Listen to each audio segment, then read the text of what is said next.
لوگوں کی محبت پانی کے بلبلے جیسی ہے، زیادہ دیر نہیں رہتی، لیکن اللہ کی محبت آب حیات ہے، امر ہے، کبھی نہ ختم ہونے والی۔ کوشش کے باوجود بھی ہم کچھ لوگوں کے لیے پتھر نہیں بن پاتے، مگر اس کوشش میں ہم ارد گرد کے باقی لوگوں سے بیزار ہو جاتے ہیں۔ خدا تمہیں پہچان لیتا ہے، چاہے تم کوئی بھی پردہ اوڑھ لو، جو تم نہیں کہتے وہ اسے بھی سنتا ہے۔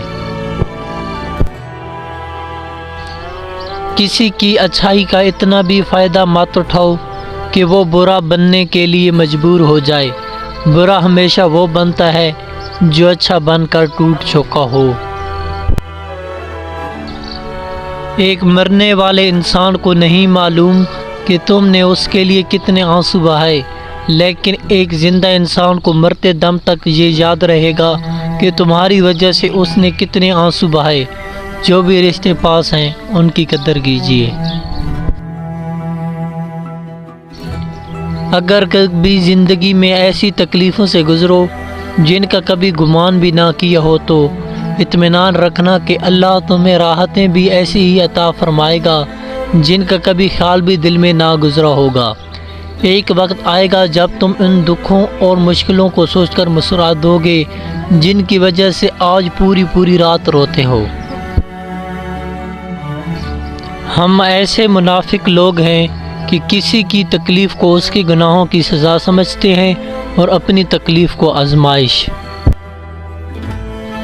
تم یہ کیسے کہہ سکتے ہو کہ فلاں گھٹیا ہے اور فلاں بڑھیا، اس کا درجہ بلند ہے اور اس کا کمتر؟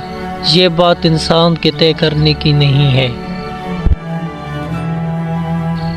زندگی سے ضد کرنا چھوڑ دیں، کچھ صلے اس جہاں کے لیے نہیں ہوتے، اگر سب یہیں مل جائے گا تو اگلے جہاں کے لیے کیا باقی رہ جائے گا۔ حضرت علی رضی اللہ تعالی عنہ نے فرمایا، جب یقین اللہ کی ذات پہ ہو تب ہر چیز کی پرواہ کرنا چھوڑ دیا کریں، کیونکہ وہ ذات کسی کو مایوس نہیں کرتی۔ حضرت علی رضی اللہ تعالی عنہ نے فرمایا، اپنی سوچ کو پانی کے قطروں سے بھی زیادہ شفاف رکھو، کیونکہ جس طرح قطروں سے دریا بنتا ہے اسی طرح سوچوں سے ایمان بنتا ہے۔